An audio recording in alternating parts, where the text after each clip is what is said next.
What's going on, Junkie Nation? Gorgeous George and Goes are back, and today we get to talk to the new lightweight champion over at the LFA. His name is Richie Miranda. He comes from the mean streets of Santa Ana, California. So happy for him because I've seen his progress these last few years. Dude's been putting in some work. When's he going to get the call? Richie, you think this is it, man? You think this might punch your ticket to the UFC? I believe so, man. It's been a long time coming. I feel like I've been ready for quite some time, but I think this one really marked the stamp on my journey, and just shows what Machete Style is about. And I come to fight and I come to finish fights. And my fighting style is violent and exciting, and I know my cup's already gonna be ringing. Badass nickname, El Machete. That's right. All right, so Richie, let's go back a year. Had you gone in the UFC, of course, that wouldn't have been a bad thing, but you probably gained a lot of experience. Maybe the adversity of not going in and getting the call might have bugged you, but you persevered, and now you got a belt over your shoulder. LFA that others have had as well before they came into the UFC. There's different paths nowadays with Dana White or Contender Series or the reality show, or even getting picked up by PFL and some of the other organizations. But what did this last year, how much tougher did it make you, and how much better, what good came out of it?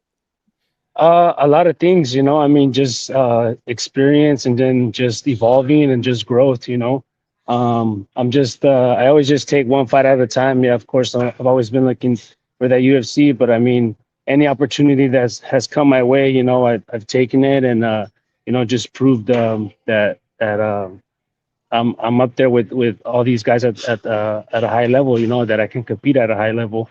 And yeah, I mean, this last year has been great. I've been with the with Cub and Monty, with the whole Bloodline crew for about a year now, and it's been great, man. It's been a true blessing. Of course, at the direction of Cub Swanson, former WEC standout, now in the UFC these last 15 years. What has he meant to your growth as a fighter? A lot, man. He's a mentor, but he's also a close friend. I mean, I can go talk to him whenever I want, ask him questions, and he's in here with us training every day. And I mean, right now he's not fighting, or has a fight coming up, but he's in here every day coaching us and just guiding us, through practice and through life. So it's awesome. How special was that belt? You went almost 5 rounds, so you won it in the 5th round. So it wasn't a cakewalk.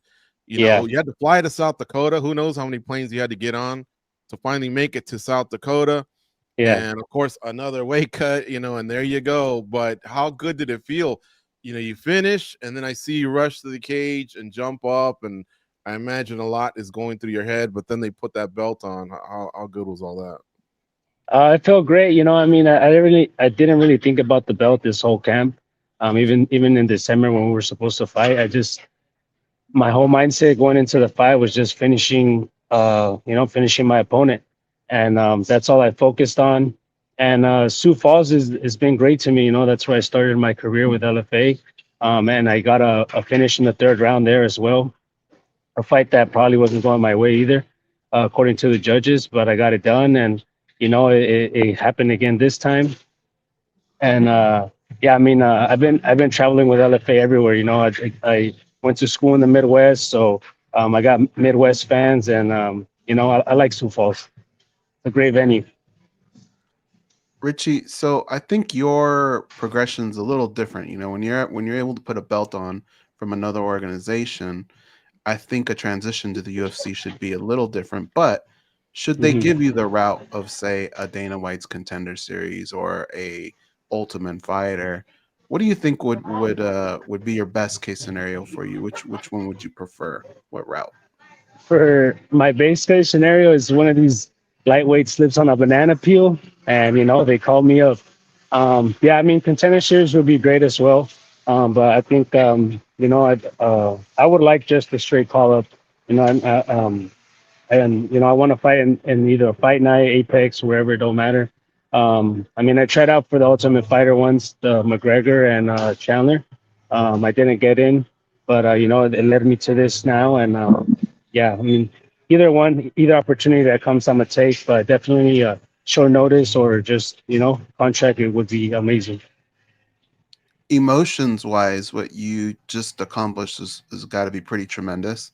Hmm. What do you think that would be like versus your first walkout under a UFC banner? Did those emotions ever get to you? No, I mean, I like to live in the moment, live in the present. And I mean, I never focus on the crowd or the outside noise. I'm so locked in that I go in there knowing what my job is to do, and that's catch the body that's in front of me, and most importantly, dominate and find a way to win. So, yeah, I mean, I don't think big arena, small arena is gonna affect me at all. I've competed at in wrestling at like big arenas, whatever, and it's been fine. Do you ever look at just guys? confidence. Uh-huh. Do you ever look at guys on the roster now and just kind of look at them and say, "Man, I could take that guy." Yeah, yeah. I mean, I'm down to test my skills against anybody. I mean, yesterday I was looking at all the lightweight bouts that are coming up in the next events. I don't see that many, so I mean, if they can make one happen for me, that would be awesome. Well, I'm sure you've even worked out with current UFC lightweights. I know Cub's a featherweight, but still, Hmm. I'm sure sticking to your weight class, I'm sure you've worked out with some lightweights in the UFC already, and you probably have a good feel that maybe even they've told you, yeah, you're ready for this level, right?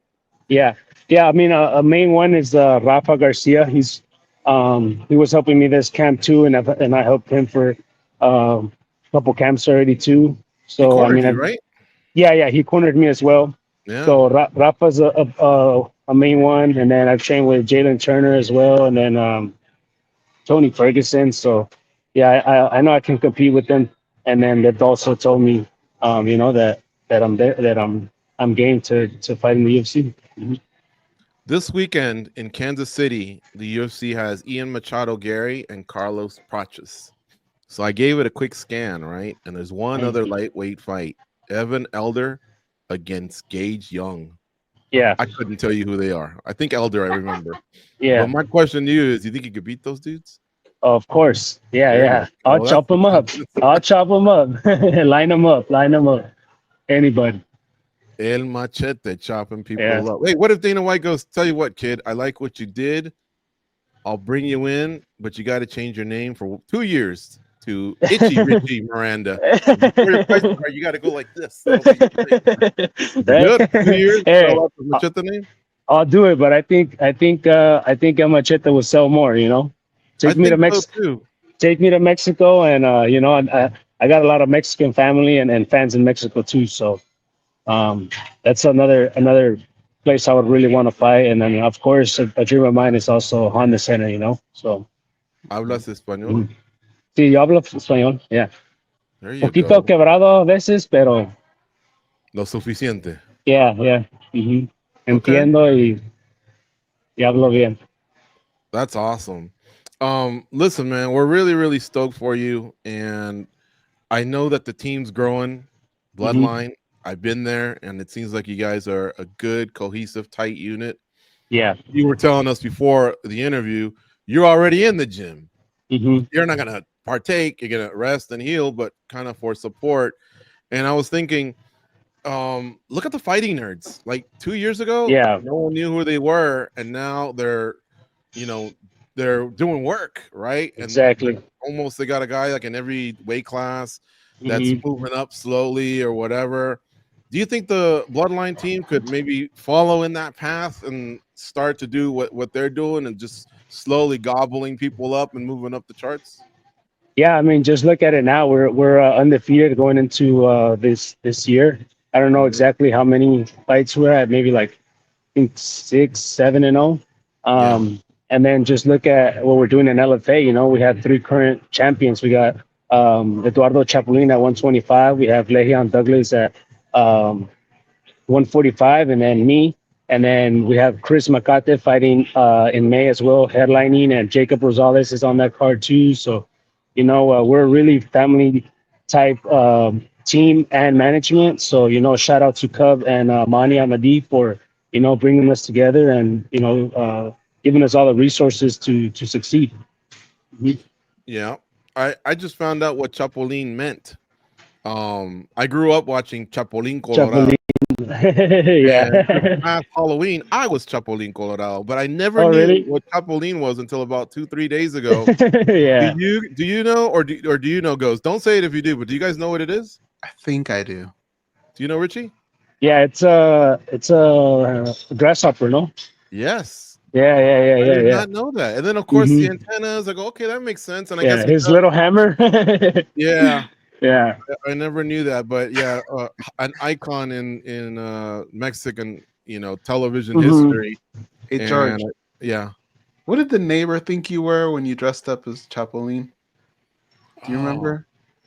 No, I think was it at the pizza? Oh yeah, was it a neighbor or pizza? The pizza when to get the pizzas. No, when you went to the mailbox, somebody thought you were like Somebody bagged on me, Richie. I forget what was it? Really? yeah, What they the thought heck? he dressed up as they thought he was a ladybug. Oh, Yeah, yeah, because that's hilarious. it was a white person, right? So they don't even Yeah. know who the hell Yeah. Chapulín is. Mhm. But the look I gave her, man, was like, "Are you kidding me?" Like it Yeah. was almost like the same as asking Superman, like, "What's the S for? Stupid?" or Mhm. something like that. But Yeah. then I thought, hold on a second.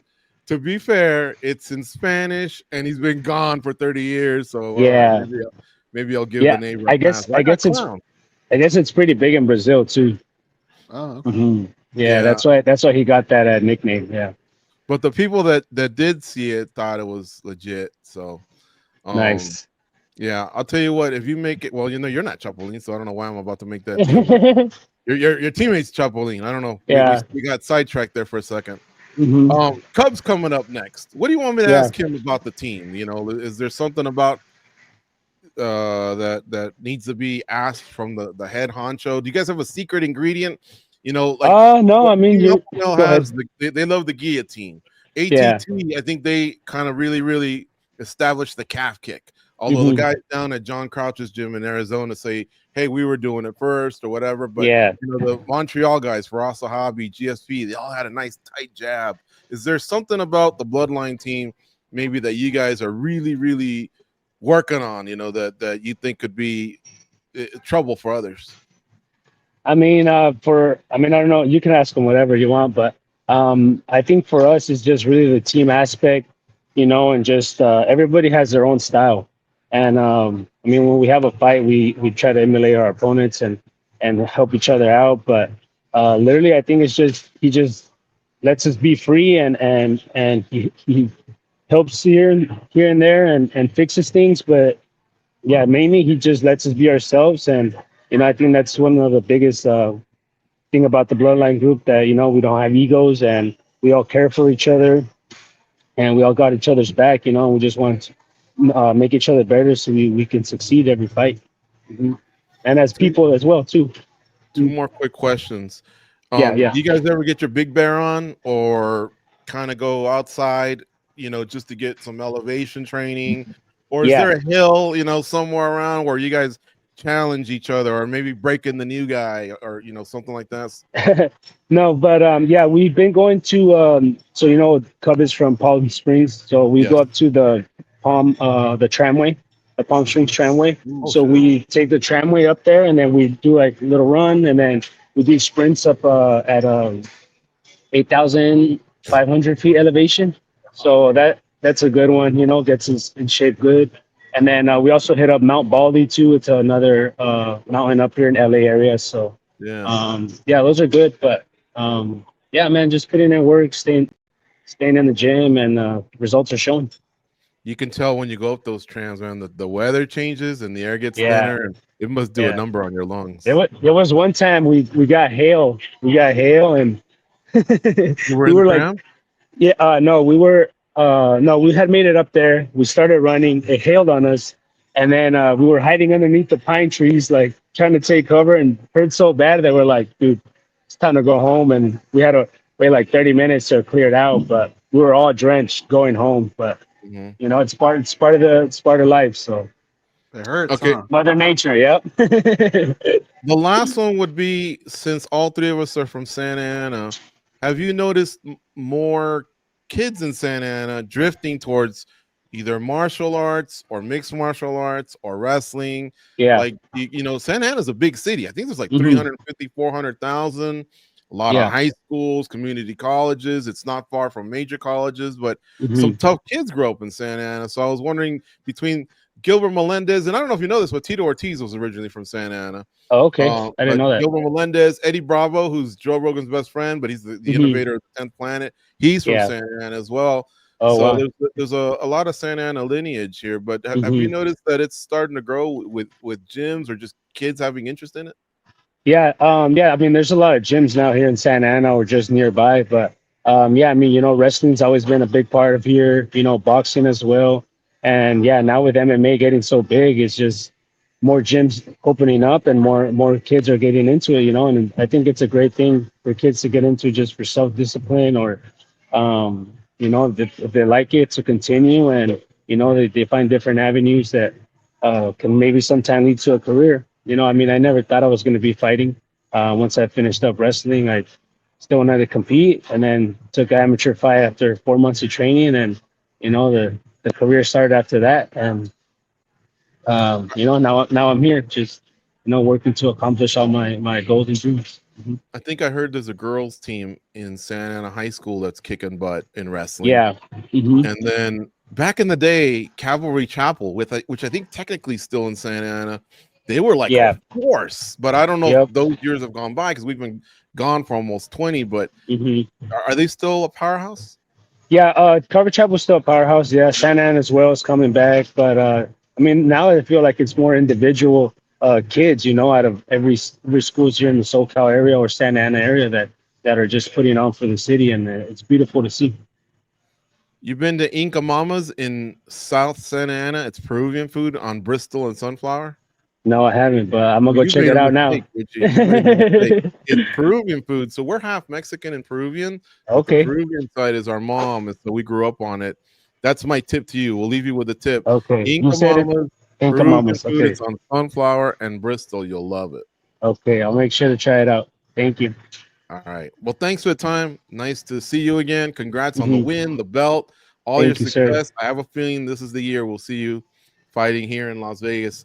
Hopefully not at the Apex, at the T-Mobile. Yep, yep. Thank you guys so much for your time, and I appreciate you guys.